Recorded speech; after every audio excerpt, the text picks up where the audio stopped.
Today, we're going to learn about a subject that is near and dear to my heart, and I think this is a skill that every producer should have in their arsenal because it really makes making music a lot more fun. It makes it a lot more hands-on. It makes it a lot more easy. And this technique has a real sound to it that it's so easy to get grooves that work as dance grooves and grooves that flow well and grooves that are just like catchy and easy to latch onto and easy to remember and easy to kind of connect with as a listener. And the reasons for that will become clear as we progress. But today we're going to learn how to use drum racks for not just drums, but for audio editing.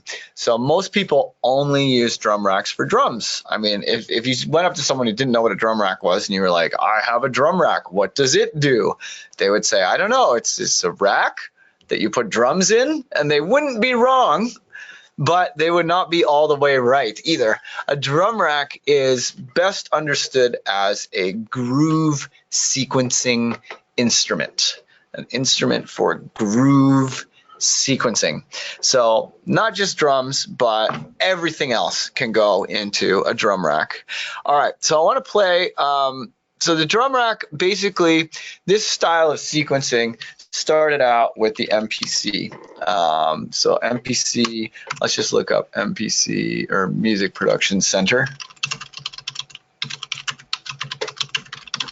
So an MPC is one of these things. These are basically cash register looking devices that have some sample storage in them, and they have the ability to chop up the samples onto the pads and to adjust their behavior in different ways. And people get really geeked out about their MPCs. They like to customize them. This person's customized theirs to make it white.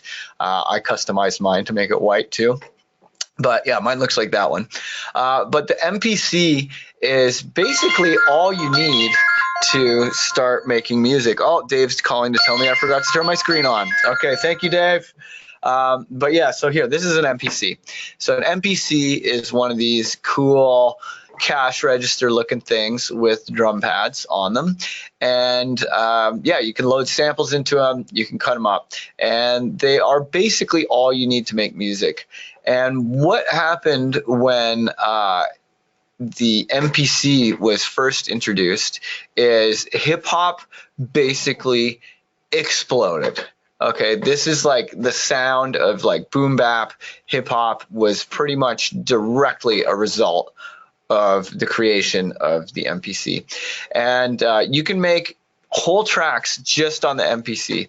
The MPCs are very, very limited in terms of their features. Usually you just have like volume, filter. Some of the newer MPCs have EQ and compression and stuff, but the old school MPCs, you know, you basically just had volume and filter and like a shitty little digital reverb and a shitty little digital delay. And like, that's it. That's all you had. But you can make whole tracks in the MPC, and people did. And some of the most timelessly brilliant music ever came out of the MPC. And part of what makes that music have the sound that it does is this sequencing method that I'm going to share with you. So I'm going to show you a couple MPC producers that you should know about. Pete Rock is one of the greatest producers of all time. His tune Reminisce with CL Smooth. It's either Ninth Wonder or CL Smooth, but that tune is like so timeless. But anyway, he made beats for a ton of different classic hip hop acts, and his music is just fantastic. So just check it out. I want you to listen, and when you're listening, you know, to the average uninformed listener, what they're hearing is guitars and, you know, like horns and other instruments and synthesizers and stuff. But I want you to listen to this as sample chops. I want you to listen to this and try and imagine samples on pads, and this music will make a lot more sense. Okay?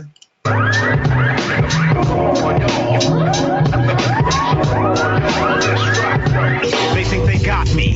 But I use my super science and I twist off me. I see sparks over that building, they're shooting at me. I dip, do a backflip, then I hit him in the heart with sharp steel bookmark. Ignorant, too tragical for any source to stop. Came from getting capital. If I thought sticking me was dissing me, man, don't you know that this would be worse than Stephen King's Misery?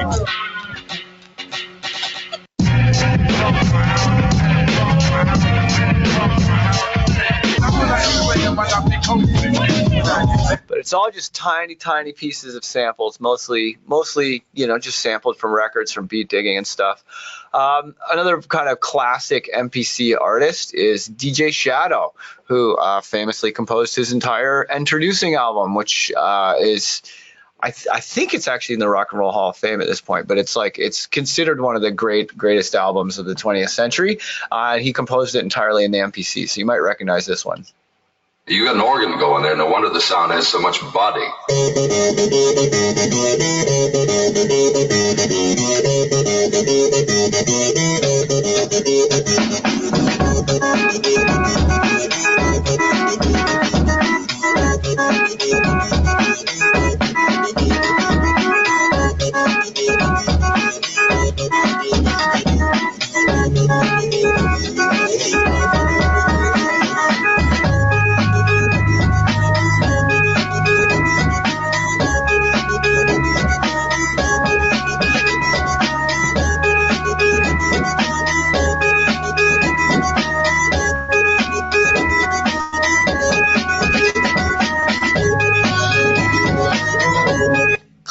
Classic tune. More recently, this is some Onra from France. He's a French-Vietnamese producer, I believe, or French-Chinese producer. He uses a lot of like traditional Chinese music and cuts it up in the MPC. And I saw him do a live set, and he literally just had 2 MPCs on stage, and he would perform like finger drumming and stuff with the one MPC, and then end, and there would be a long sample, and then he'd go over the other MPC and load up his new project, and then perform over there and end with a long sample. And he was like DJing between 2 MPCs. It was crazy. But yeah, this is some Onra.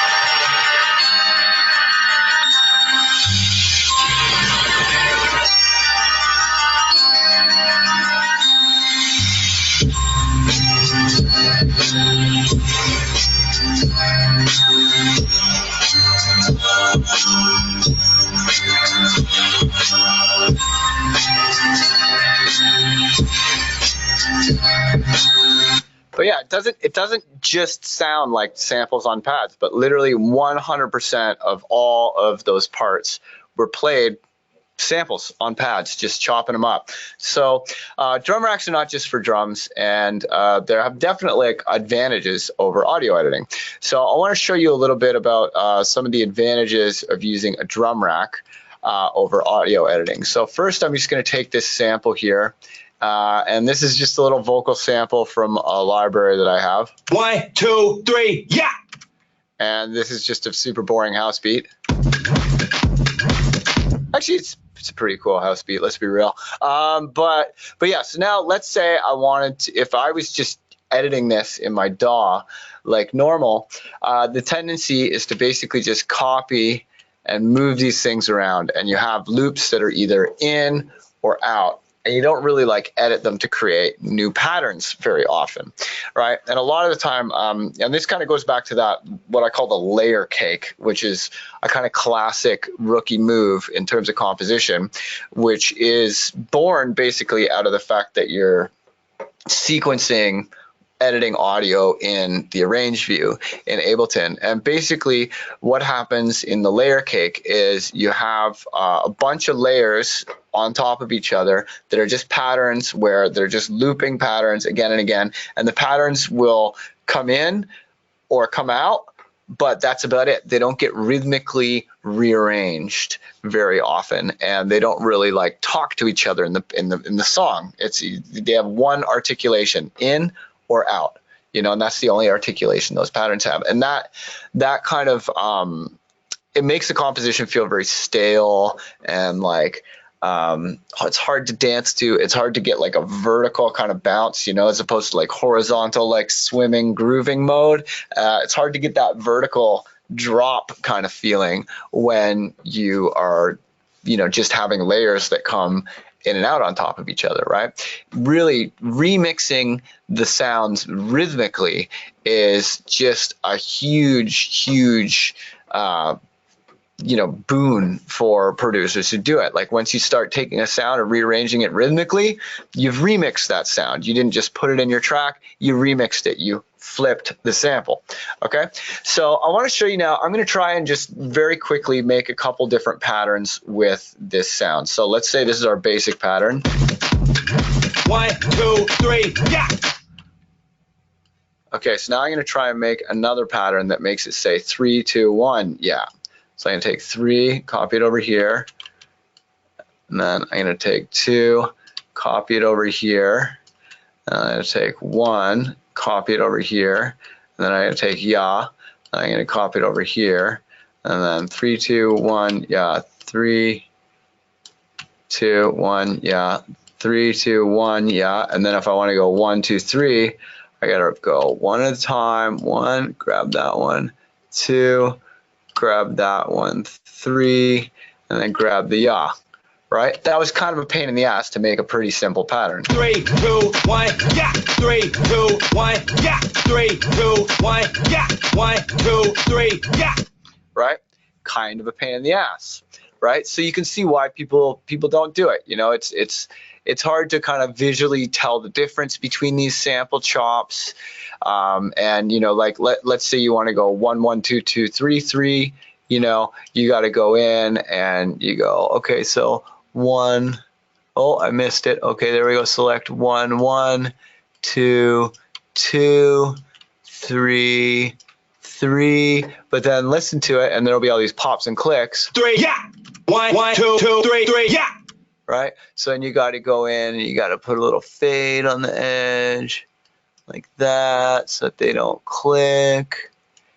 And, it's a cumbersome process. So people end up, until you're like really fast with audio editing, the tendency is to make a layer cake, and that just sounds kind of not that fresh. So let's take the same sample and pop it into a drum rack.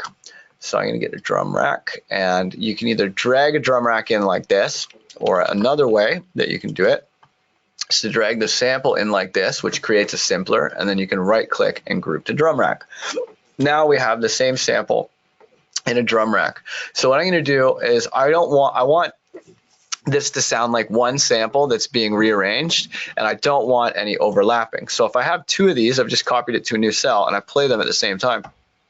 Oh wait, let's get solo out. 1, 2, 3, 1, 2, 3. You can hear 2 of them at once. We don't ever want to have 2 of them at once, because it'll ruin the illusion that it's the person saying that, right? Because you can hear 2 of their voices.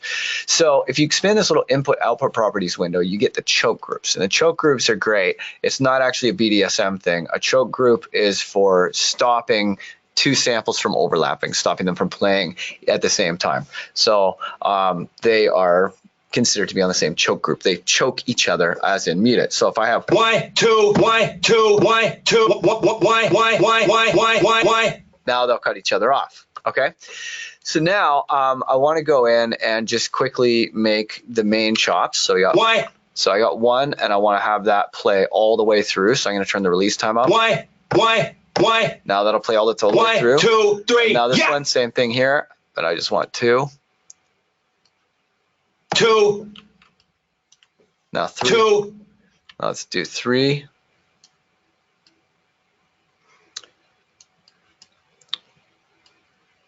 3. 3. Yeah. 1, 2, 3. Yeah.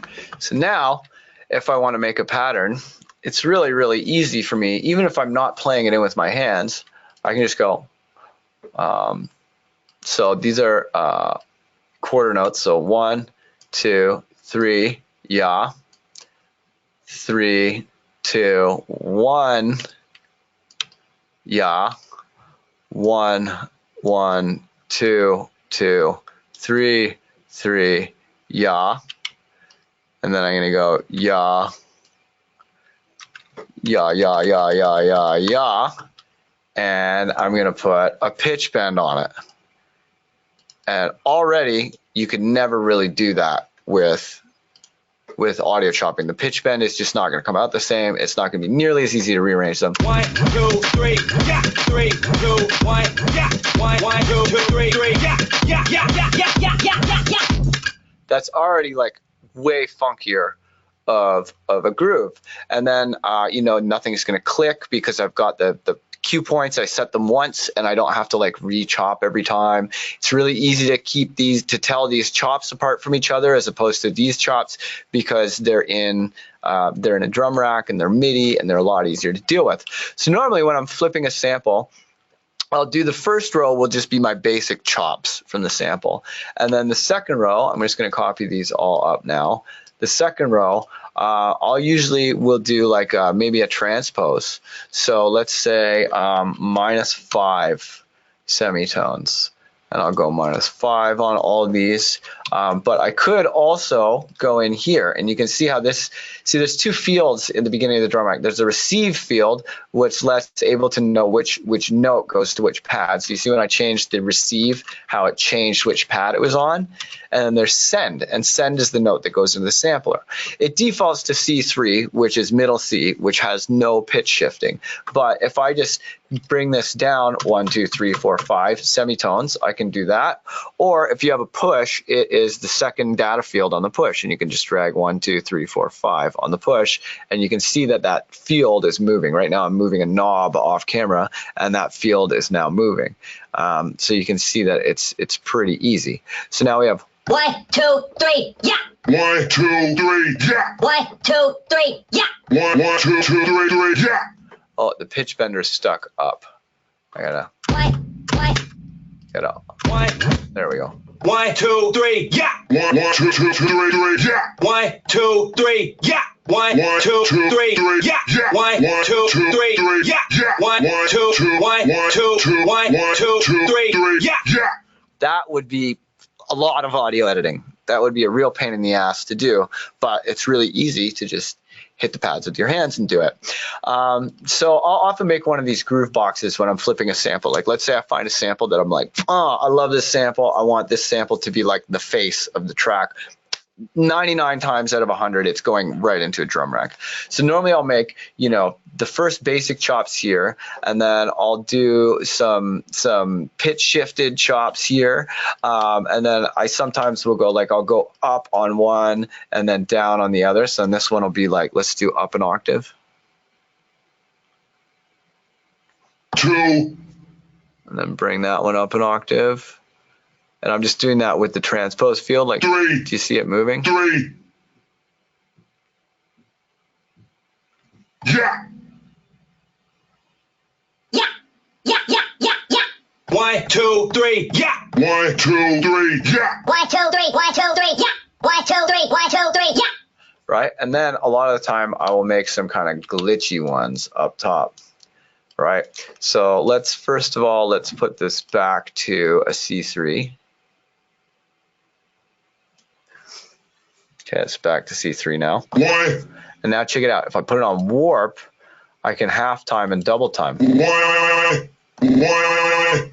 1. And you may remember from the weekly download on audio editing what the different warp modes do. 1. It's going yoing, yoing, yoing, yoing, because this mode is set to mirrors, so it's making little mirror loops. But I like to go change this from beats mode and put it on texture. 1. 1. 1. Right? Let's do this one. 1.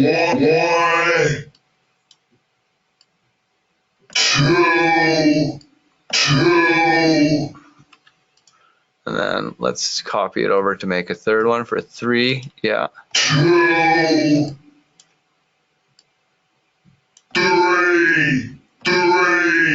I want to make this. Okay, so now I want to make this into a riser. So I'm going to turn the loop on, and I'm going to bring the start up and the loop down till I get a loop that's like there. And then you can put a little fade on it.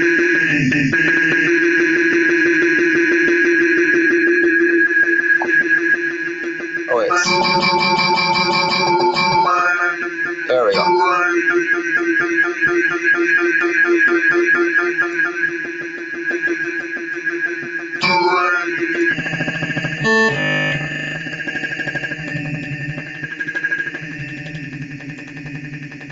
Okay, there we go. So we got a nice loop. So now I'm going to go to my controls, and I'm going to go to the pitch envelope. I'm going to crank the pitch envelope all the way up, and then put the attack all the way up, and then you get.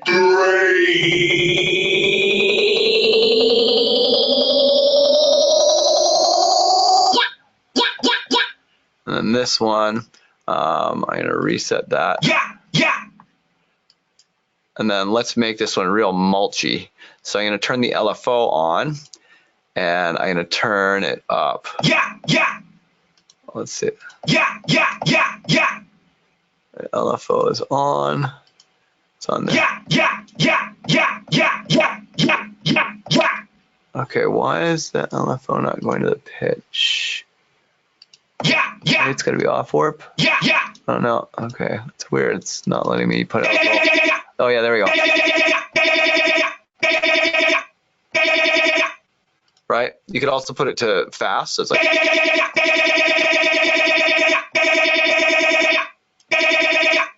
Or noise.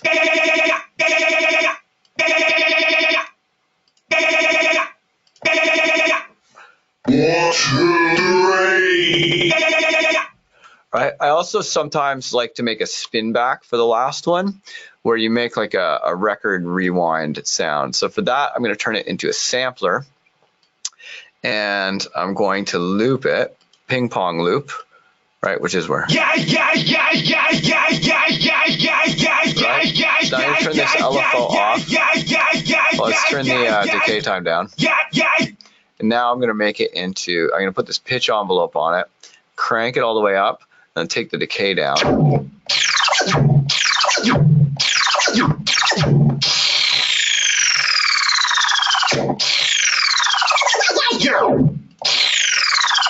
Now put that down.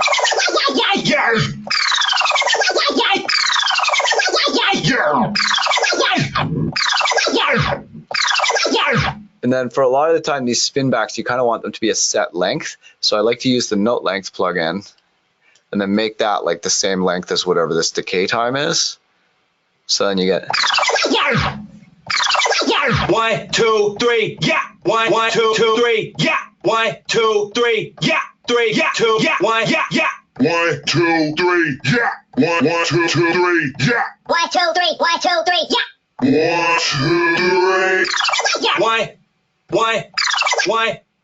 1, 2, 3. 1, 2, 3. Right. 1, 2, 1, 2, 1, 2, 1, 2, 3, 3, 1, 2, 3. Yeah. Right. Really, really easy to get very musical sounding patterns and musical sounding edits out of this technique.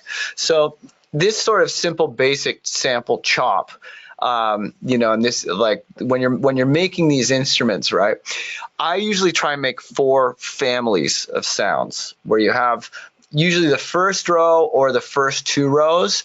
That's like the basic chop. The second row, maybe that's the second and third row, maybe it's backwards, maybe it's pitch shifted. It's usually a transpose or a reverse. And then the top row is all glitchy. So you got basic chop, transpose, reverse, glitches, and you just take one sound and break it out onto the pads just like that, and you'll be able to take whatever that, like, you know, or maybe it might be a synth riff, like maybe you've been jamming and jamming and jamming, and then, you know, you come up with this synth riff that you're like, oh my god, this synth riff is magic, I could listen to this all day, I love this synth riff, I want to make the whole track based around that synth riff. Well, you know, you might have two channels for the synth riff, one where it's just a sample and you can do your typical audio editing and you know, filter sweeps and all that stuff, and then you have another channel where it's the same sample but in a drum rack, and then it's all cut up and you can make a really like tight, punchy, rhythmic kind of flowing dance groove with it really easily. So that's the basics of how to chop a sample into a drum rack. You know, you're looking for 4 families so that you can have them 1, 2, 3, yeah. You know, in a row. So that's like the bottom row. This is the second row. 1, 2, 3, yeah. Third row. 1, 2, 3, yeah. And then the top row. 1, 2, 3. Yeah. Yeah. Right. So that's, you know, so, but it's typically, you know, bottom row, straight chop, second row, maybe reverse, maybe transpose, third row is, you know, maybe reverse, maybe transpose, and then top row is glitches. And then I like to keep it so like 1, 2, 2, 2, 3, 3. Yeah. Yeah. like you can see that the syllables are kind of in a vertical line too. The vertical line thing doesn't, you know, it's not necessarily the same thing. But I do strongly encourage you to experiment with chopping not just vocals with this, but any kind of sound. And one of the best uses of this technique, and this goes back to what I was saying about Pete Rock and everything, is to chop up whole records. So I would really recommend that you check out this guy, Knock Squared. Knock Squared is one of the guys who works at machinetutorials.com. He's, you know, they're friends of the dojo. We've done some contests together and stuff. I love using Machine, and when I need to know about Machine stuff specifically, I go to these guys. They're really, really great. So anyway, he does this thing called the 7-minute workout, and it's basically like his version of timers to keep his skills sharp. And the concept is that he makes all these YouTube videos, and it starts like he samples a record, and then as soon as the record's sampled, he sets a timer for 7 minutes and sees how far he can get. And by watching him cutting up like a whole vinyl record onto the MPC pads, you can see kind of the logic for finding chops and how he goes about making patterns and stuff. And the videos are all 7 minutes, so it's really nice. But check it out. Like, so this is just him flipping some random sample. Now, you want to sing with us? Come on, sing on the chorus. Then one little song went in the swinger. Woo! Oh, that's a little weird right there, but let me cut this. So it's just the same thing you do in Ableton. Anyway, let's go ahead and start this joint. So he's cutting it, making a duplicate, adjusting the duplicate. And he's like, a little fun with this. Is that a kazoo? And then made another duplicate, and now he's adjusting that.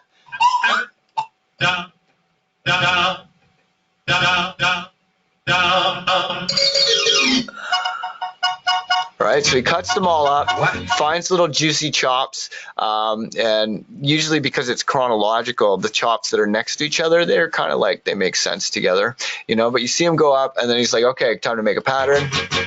All right, I got all the pads filled up, 434 left. Boy. So he's feeling it out. He's like, where's my pattern? What a boy. What up?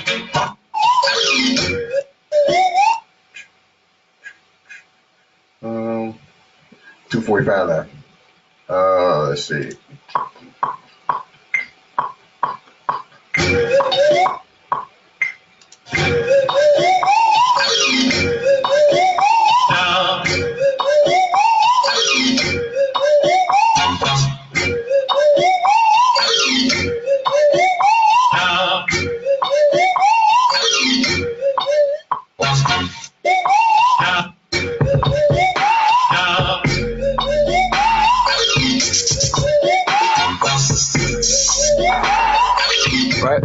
his videos are really, really great. So you can see kind of how this process is used in a more hip hop way, but you don't necessarily have to make hip hop with it.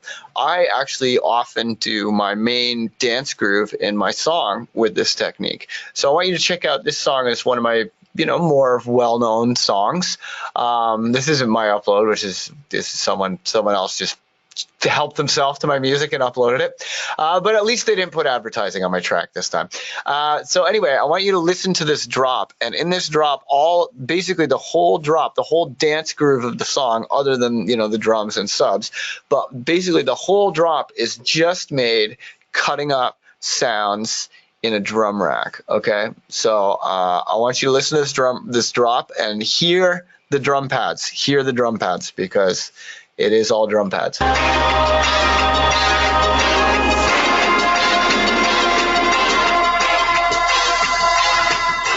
Every single creature on this satellite, gentlemen, must die.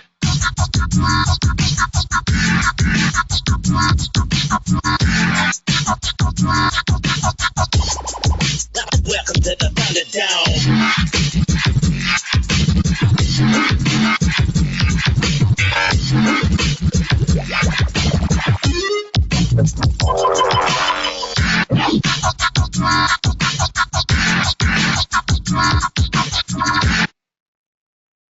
Right, so all drum pads. Here's another one of my tracks. This is an audio-video collab project I did with this guy called Eclectic Method. So this is his video remix of my audio remix of Ghost in the Shell.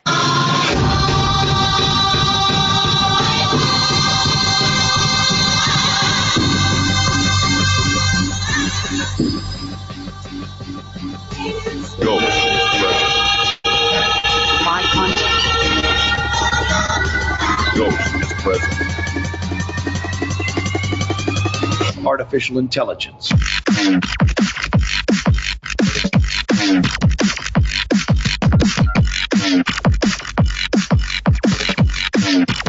Artificial intelligence.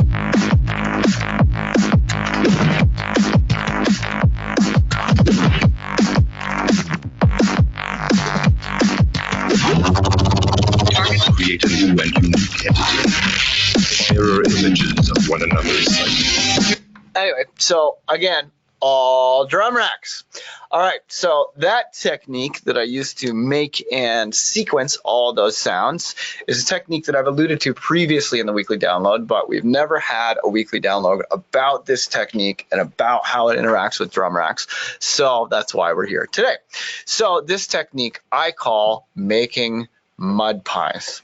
And the idea here is to make the craziest, most chaotic sounds you can, and then sample them and look for magic moments that are generated unintentionally, kind of. They're generated generatively by inviting chaos to have a seat at the table in your music production world. Okay, because you make, there are certain kinds of decisions that you make when you are sequencing a track. Like, let's say I was like, okay, this is going to be the bass line for the track. Okay, so I'm going to go in here and let's see. Yeah, let's say and I'm going to go in and play this.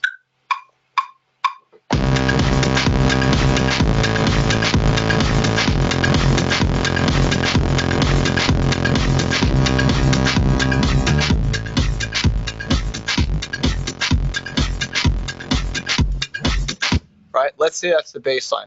Once I get this in here and I start adjusting this and trying to make a sound, because this is a sound that's in the song, it's in the sequencer, it has a position in the composition, you tend to make much more conservative decisions when you're applying, processing, or messing with the sound or whatever, because you don't want to wreck the sound. Right, so usually you're not going to grab any outlandish positions, knob positions. You're not going to break the rules that much because you don't want to wreck your sound. But where the real magic happens with sound design is when you just go fucking crazy on your devices and you use all of the values of the parameters and you set the knobs wrong and you break the rules and you do wrong things and you're chaotic and you're destructive with the sounds, that's often what makes things sound good. So how I like to do my sound design is there are certain sounds that I will sequence like this, where they're MIDI and the parts are in there and they're fine. Like let's say it's a piano part or something. Usually I like to play the piano. I'm not going to necessarily chop it up, at least until I have a melody at first. But when you're making melodies like in this Thunderdome track,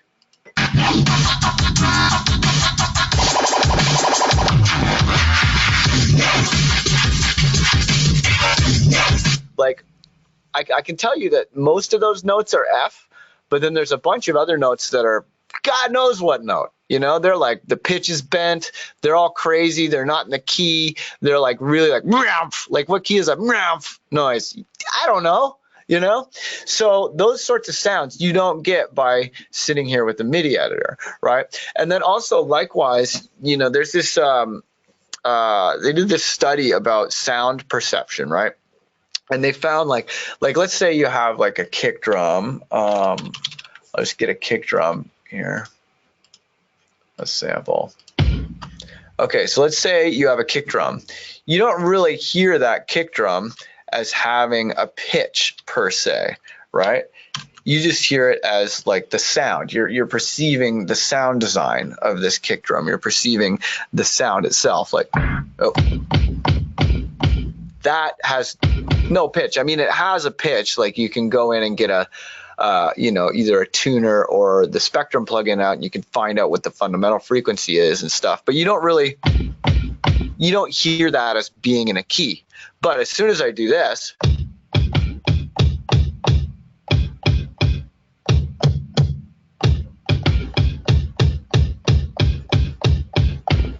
we all know that's the song Mary Had a Little Lamb.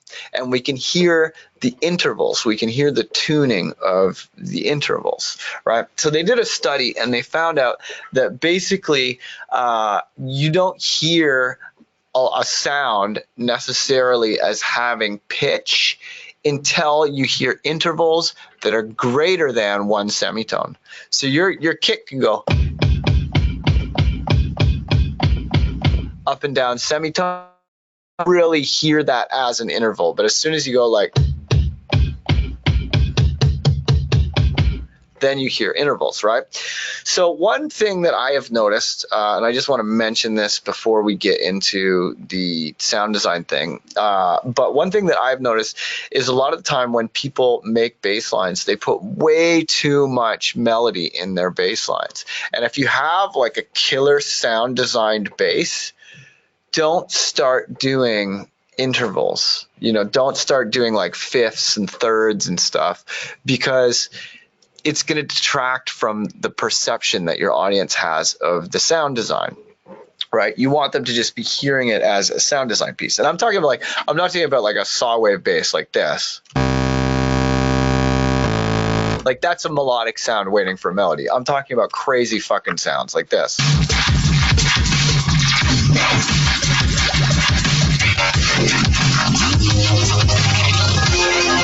Right?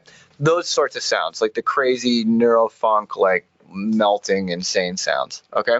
So when you're sequencing those, they're kind of like not, I don't know, you're more just sequencing the sounds. You're sequencing the call and response and the rhyme scheme of the sounds rather than playing a melody. So when you have these sounds in as MIDI parts, you're not going to break the rules and grab all the knobs and mess the sounds up and get all the parameters moving to the point where you get a magic, cool sound design sound like the ones that I showed you in that song.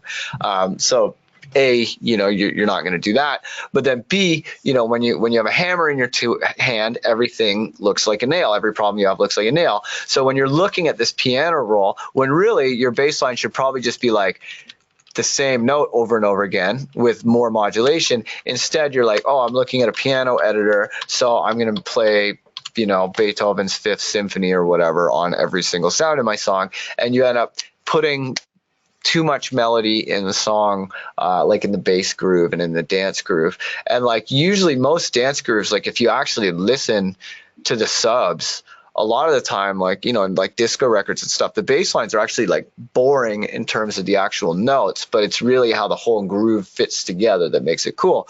But a lot of bass lines are just like boom, boom, boom, ba-da-dum, boom, ba-ba-dum, boom, boom, boom, boom, boom, ba-ba-dum, boom, ba-ba-dum, boom, boom, boom, you know, and it's like pretty much just one note the whole time, right? Because that's often what sounds good with bass. You know, you don't really want to have too much melody in your sub, or if you do, it's like a rule break and it's exception and not the rule.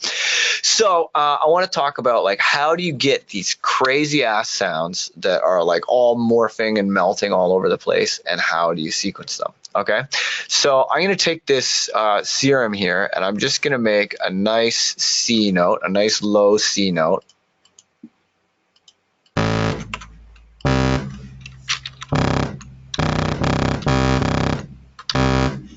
Okay, so that's a nice low C.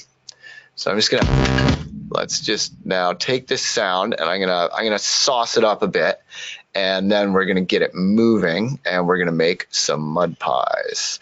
So let's loop this so we just have C over and over again, and I'm gonna very quickly make a nice neuro bass for us. So let's give it a sub, put it down an octave. And then let's put some unison spread on this. This is a detune.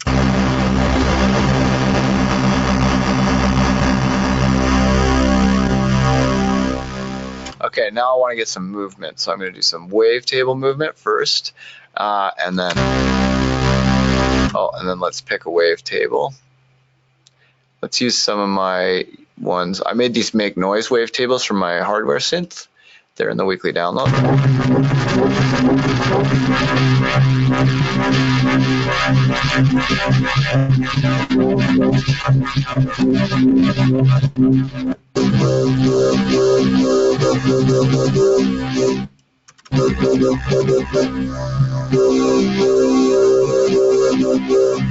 Okay, so now I want this to be doing like all different movements, but check this out. Watch when I bring this down and look at the display of the LFO. You'll notice that it re-triggers every time you hit the note.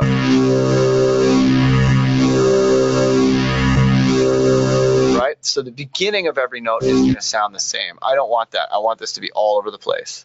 So I'm going to take off the BPM, and I'm going to take off trigger and off anchor.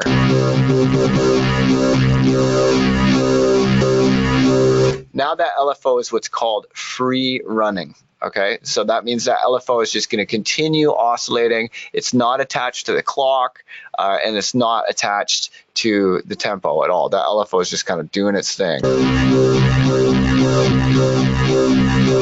Right? Now I'm going to take this LFO here, right? And I'm going to route this LFO to the, oh wait, come on, can I do that on Serum? Mod source, LFO2, yeah, there we go. So now I'm going to have the rate be modified by LFO2.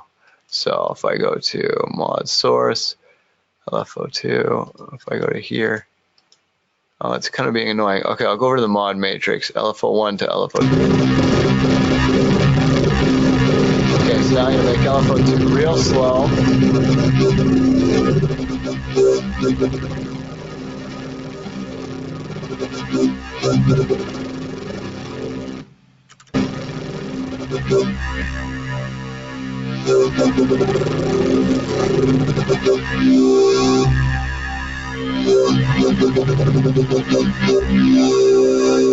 Right, now I'm going to take oscillator B, and oscillator B is going to be silent, but I'm going to send it to here, and I want it to mirror that.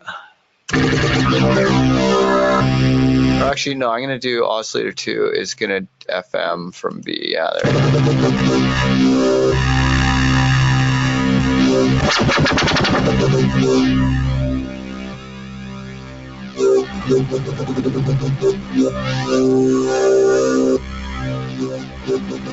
Really get that wavetable moving around. Then here, I'm going to put some mirroring on here. About that. More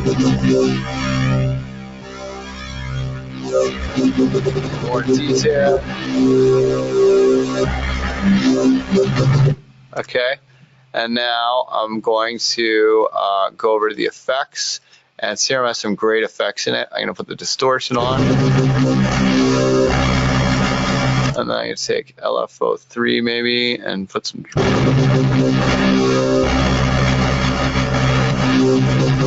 And then I'm going to put the compressor on and put on multiband mode.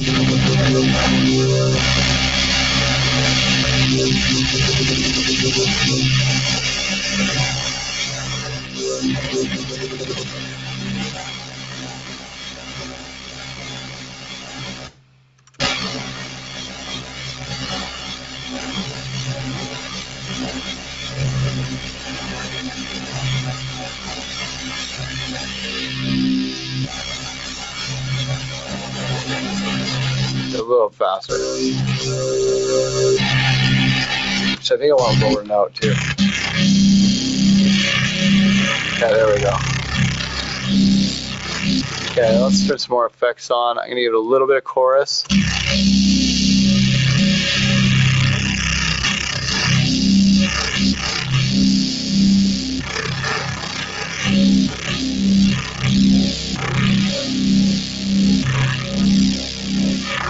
Okay, cool. And now we have some movement. Okay, so now what I'm going to do is I'm going to put on some effects that are going to really make this into a crazy sound, and then we're going to sample it.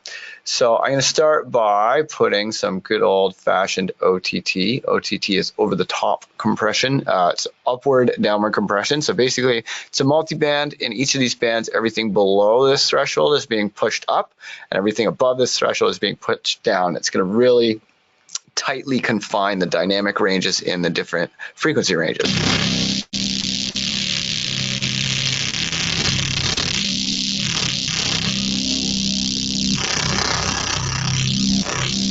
Okay, so now we have lots of highs, lots of lows. So now you can do this with whatever effects you like, but I'm going to use Manipulator. This is an effect from Infected Mushroom, who are awesome. And Manipulator is a really, really good effect for doing format manipulation as well as pitch manipulation and a few other things. So you may notice that if I expand this little triangle, I can't automate the parameters in Ableton until I hit this configure button, and then I'm going to move some of these values, and the things that I want to control are going to now be mapped over there into Ableton. Now, Manipulator has LFOs and stuff in it that you can turn on, but I want to do this with the Max for Live modulators because I want you to know about this, because this is essential to the MudPie making process. So I'm going to go into Max for Live, and I'm going to get the brand new Shaper, which is a new Max device that is in Live 10. And this Shaper is basically like a really, really nice LFO, and you can click this little map parameter and map it to anywhere you want over here. So I'm going to start by mapping it to the stereo spread. And now you can see that the stereo spread is moving, and when I edit this field, I get different values. So I'm going to do that first, and then I'm going to make it go like this.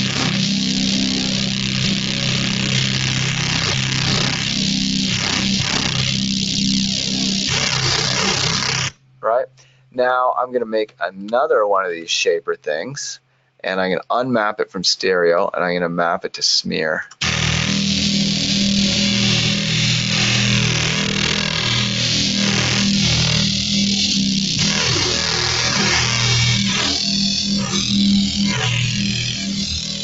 Right? Now I'm going to make another one of these Shaper things, and I'm going to map it to detune.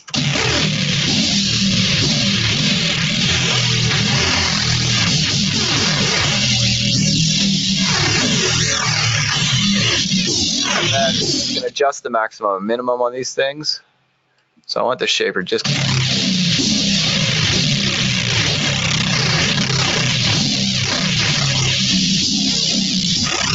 Okay, so now we have that thing moving, and I'm now going to get ready to sample. This is going to be a MudPie, and I'm going to call this Serum MudPie. So we've got a nice, oops, let's just type that better. Okay, and I'm going to tell this to take audio from Serum, and now we're going to sample this while all these parameters are moving, and I'm then going to just continually add more and more effects, more and more processing, more and more manipulation to get this sound just make the craziest noises I can make. Okay, so I'm going to do that and then just start playing with things to just try and generate the maximum amount of variety of tones based on the Serum tone.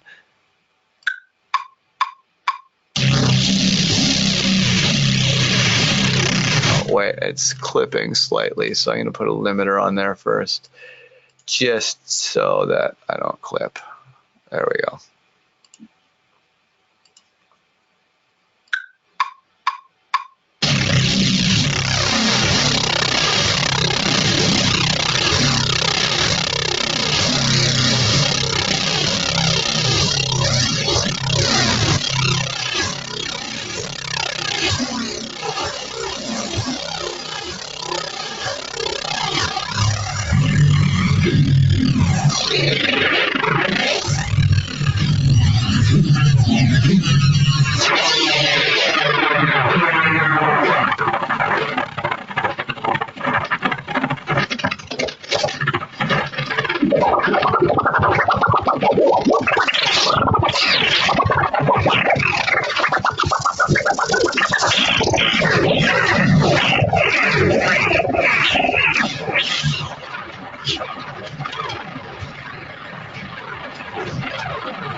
Okay, I'm going to add some more effects now. Here, let's take some stuff from here.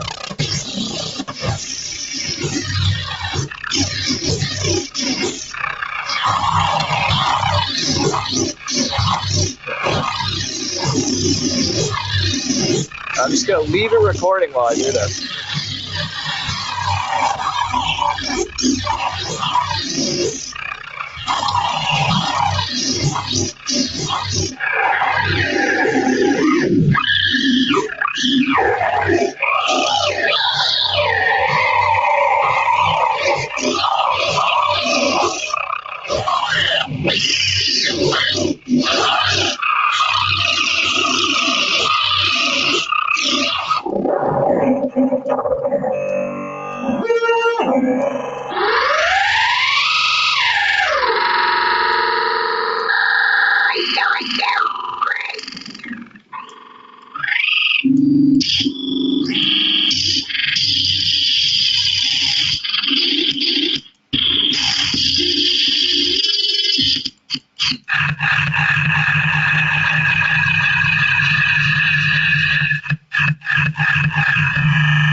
So you do that basically for a while until you have a bunch of chaos, right? And then once you have your bunch of chaos, you can literally just delete the track because we don't need that anymore, right? And when you record and you have a loop on in Ableton and a lot of other DAWs, it will loop, but it just keeps recording. So now you can see here I have like a, essentially like a 5-minute long piece of chaos, right? So now if I take this 5-minute long piece of chaos and I drag it over here onto a pad or onto a MIDI channel, now you can see that Simpler is loaded up. Now, Simpler has a really fast way of making chops, and that is the slice mode. And if you put the slice mode on, and then you can see you can either slice by transient or whatever. I like a region because you can just crank it up to get 64 regions, and they're all equally distributed.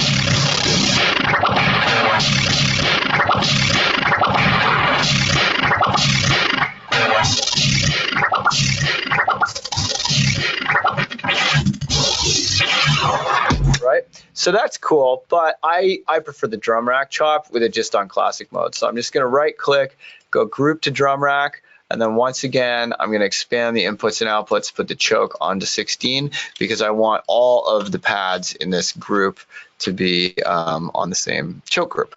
Okay, so now I'm going to go in here and I'm going to try and find, it's not a bad starting point. So I want to find my first little family. And most of the time, like people, a lot of time when they do it, they try and make all the pads really different from each other. You don't want them necessarily to be really different from each other. You just want the ones in the row to sound like they're related. So often each row is just variations of a single sample. So.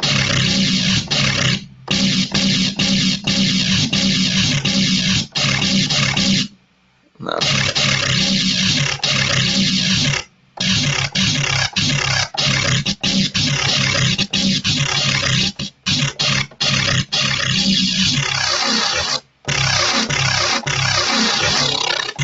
Actually, I like that one better. Check this out. When you drag one onto another, they switch. And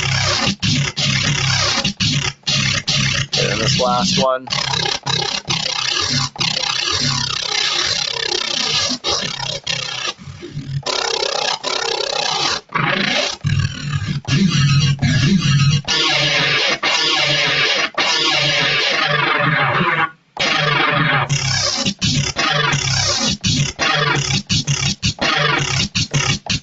Sound familiar?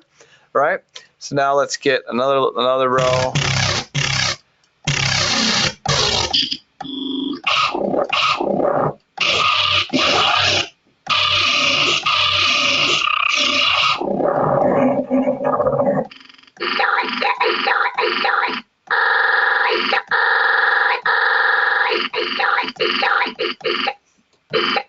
Duplicate it. Zoom in.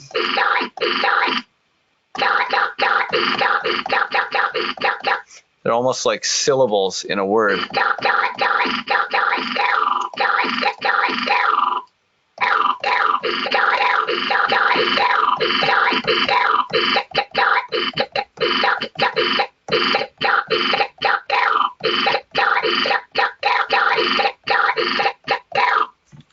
And then don't be afraid to pitch them around using this.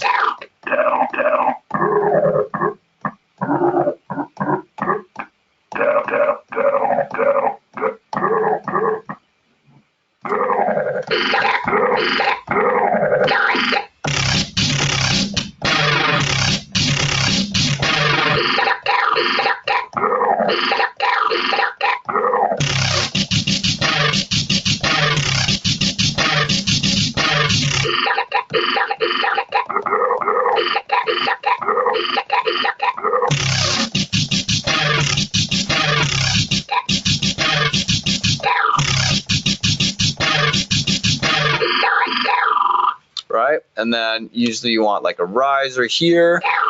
So to make a riser, what do? We turn our pitch envelope up, amount all the way up, attack all the way up. And then we'll find a juicy spot.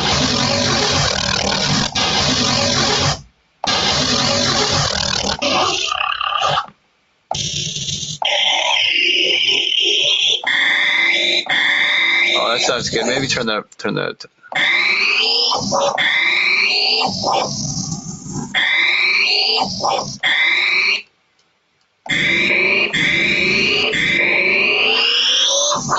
Okay, there's our riser, and now I want to make a spin back. Okay, so how do we make the spin back?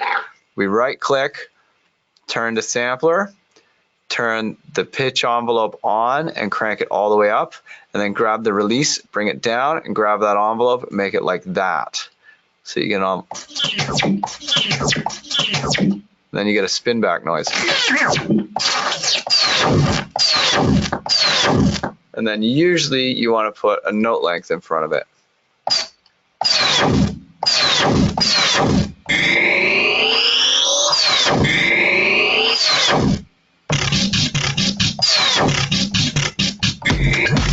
Yeah, so then here, these ones are all kind of quiet here. I'll put these all up to 0 dB, and then rush this, right click, copy value to siblings. So you can see what I did here.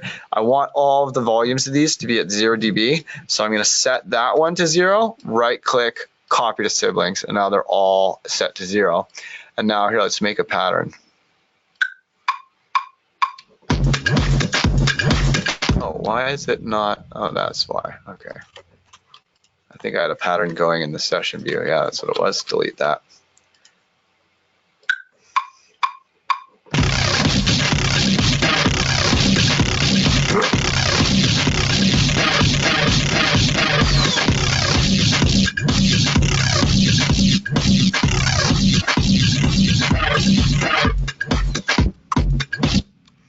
Right, so you can very quickly make a pattern and then go in and edit said pattern.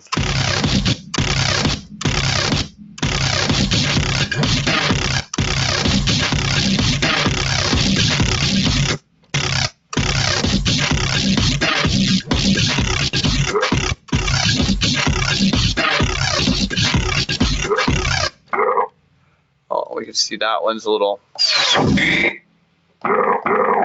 It's a little quieter.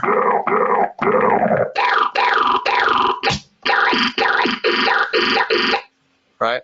And then all you got to do is pop a little bit of sidechain on here. I'm going to use the LFO tool to make a fake sidechain. So set it to like that, turn it on, put it to quarters, turn the amount up, and then the phase like that, and then invert.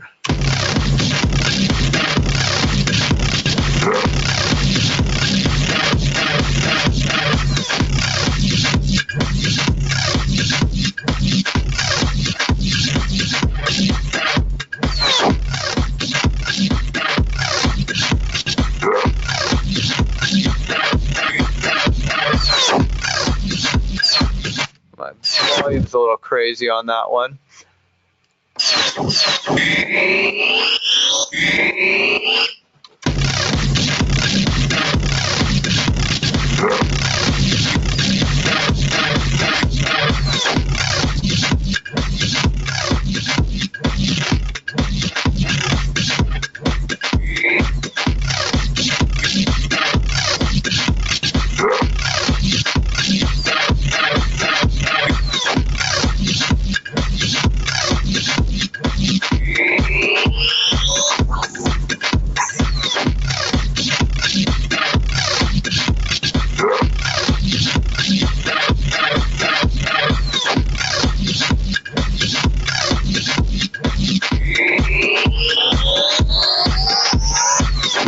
You very quickly get something that sounds like a song, right? So that's how you make mud pies and chop them up.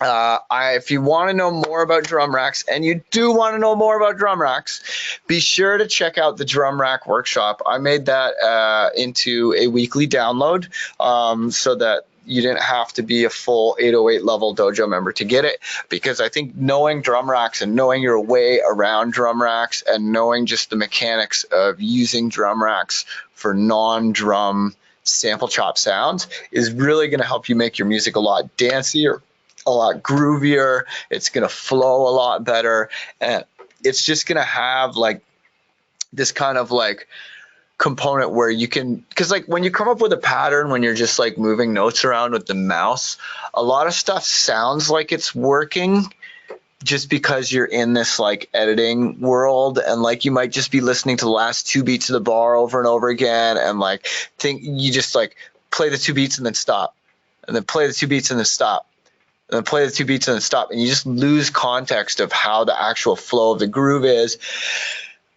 excuse me, and how the flow of the song is, etc., right? But when you are in this kind of pattern sequencing, groove sequencing sort of drum rack mode, you're really like, you're playing the patterns with your hands to come up with the riffs. So you're like,